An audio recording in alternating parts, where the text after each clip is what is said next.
এই যে শুভ্রা নে, এখানে 10,000 টাকা আছে, রাখ। কিন্তু ম্যাডাম আমি তো এত টাকা চাই নাই, আমি তো 5,000 টাকা চাইছি। ঠিক আছে বুঝলাম 5,000 টাকা, কিন্তু 10,000 টাকায় রাখ। কিন্তু ম্যাডাম মানে এত মানে মানে করতে হবে না, রাখতে বলছি রাখ। আরে বলছি রাখ। ও আচ্ছা, এই কথা না? তাহলে আমার অগোচরে এগুলি করা হয়, এই জন্যই তো ভাবি আমার পাশে টাকা থাকে না কেন। আমি বুঝতেছি না একটা কাজের বেটিকে তুমি এতগুলো টাকা কেন দিচ্ছ। আসলে তুমি আমাকে ভুল বুঝছো, আমার কথা তো শোনো। আমি কোনো ভুল বুঝতেছি না, আমার নিজের চোখে যা দেখেছি আমি সেটাই বললাম। এতদিন তো ভাবতাম আমার পাশ থেকে টাকা কে চুরি করে, কিন্তু এখন তো দেখছি চোর আমার ঘরে, আমার বউ। দেখো তুমি আমাকে ভুল বুঝছো, আমার কথা শোনো তুমি। চুপ! আর একটা কথা না, তুমি যে আমার বউ এটা ভাবতে আমার মাথা হেঁট হয়ে যাচ্ছে। ছি ছি ছি ছি, আমি যে তোমাকে এতটা ভালোবাসি তার প্রতিদিন তুমি এই দিলে। আমার এত বছর সংসারে আমার এই বিশ্বাসটুকু তুমি আমার রাখতে পারলে না। আসলে আমি বলছিলাম তুমি আর একটাও কথা বলবা না। আচ্ছা, তুমি যদি আমার কাছে টাকা চাইতে আমি কি তোমাকে টাকা দিতাম না? কোন জিনিসটা তোমাকে আমি দিই নাই? কোন অভাবটা তোমার অপূর্ণ রাখছি আমি? তারপরও তুমি কেন এই কাজটা করতে পারলা? আজকে আমার থেকে এই কাজের মেয়ে তোমার কাছে বড় হয়ে গেল, যে কারণে আমার মানি ব্যাগ থেকে টাকা এনে তুমি কাজের মেয়েকে দিচ্ছ। হ্যাঁ, আসলে আমি আসলে কি না, এখানে আমি অন্য কিছু ভাববো। তুমি আমাকে ভুল বুঝছো, তুমি তো আমাকে কথা বলার সুযোগই দিচ্ছ না। আমার কথাটা শোনো। আরে বাবা, আমি তোমার কি কথা শুনবো?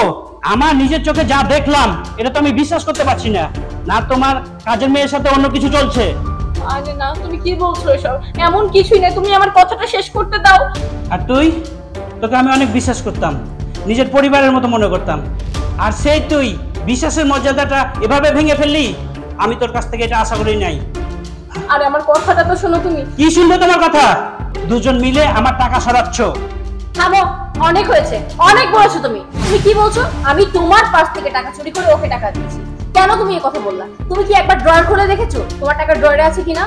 আমি আমার টাকা থেকে ওকে দিয়েছি। আর তাছাড়াও এটা তো প্রাপ্যের টাকা, আর ওকে আমাদের বাসায় যে কাজের জন্য রেখেছি ও তো তার থেকে বেশি কাজ করে। আর তুমি আমাকে জিজ্ঞেস করলো না ওকে এতগুলো টাকা কিসের জন্য দিয়েছি? ওর মা অসুস্থ, ওর মায়ের আজকে অপারেশন, এর জন্য আমি ওকে টাকাগুলো দিয়েছি। তুমি যে বলছো আমি তোমার মানি ব্যাগ থেকে টাকা চুরি করি, এটা ভুল করেও না। আমার বাবার জমি বিক্রি করা টাকা ছিল এটা, আমি সেটা সেভিংস করে রেখেছিলাম, সেই টাকাটা আমি আজকে ওকে দিয়েছি, কারণ ওর মায়ের অপারেশন শেষ। এবার বুঝতে পেরেছো কেন টাকা দিয়েছি আমি? তুমি যে আমাকে বারবার চুরি অপবাদ দিচ্ছ, কেন দিচ্ছ? আমি এত বছর সংসার করে তোমার এতটুকু বিশ্বাস অর্জন করতে পারিনি? আচ্ছা, এই প্রশ্নটা আমি যদি তোমাকে করি তাহলে তুমি কি বলবে? এবার তুমি আমাকে জবাব দাও। সরি মিষ্টি, আমি বুঝতে পারি নাই তুমি যে ওকে ওর মায়ের অপারেশনের জন্য টাকা দিচ্ছ। মিষ্টি, আমার অনেক বড় ভুল হয়ে গেছে, তুমি আমারে মাফ করে দাও। আমি না বুঝে তোমারে আমি অনেক কিছু বলে ফেলেছি, প্লিজ তুমি আমার ক্ষমা করে দাও।